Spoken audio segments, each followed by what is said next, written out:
দর্শক, রাজধানী ধানমন্ডি এলাকায় শিক্ষার্থীদের কঠিন আন্দোলনের তুপের মুখে পড়ে আবার কঠিনভাবে ফেঁসে গিয়েছেন ছাত্রলীগকে পিটিয়ে আহত করেছেন।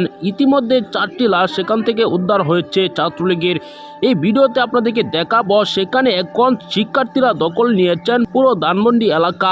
একটি ছাত্রলীগও খুঁজে পাওয়া যাচ্ছে না। দর্শক, সেই ভিডিওটি আমরা দেখব। তার আগে আরও একটি গুরুত্বপূর্ণ ভিডিও দেখে আসি আমরা।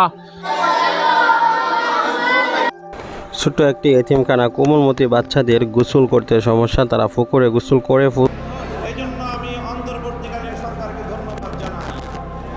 সম্মানিত দর্শক, সম্পূর্ণ ভিডিওটি দেখলেন।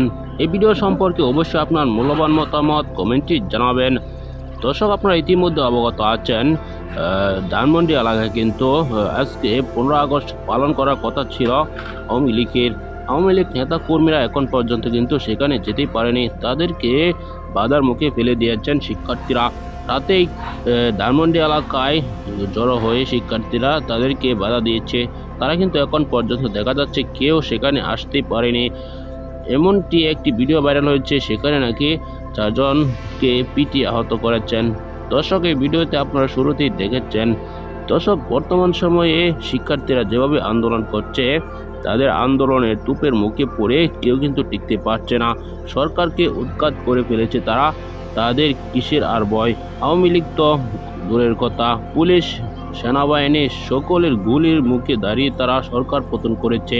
দর্শক, এই ভিডিওতে আপনারা যে তথ্যগুলো পেয়েছেন, এসব বিষয় নিয়ে আপনার কি মতামত জানাবেন। পরবর্তী এরকম ভিডিওগুলো পেতে চ্যানেলটিকে সাবস্ক্রাইব করে রাখবেন। আসসালামু আলাইকুম।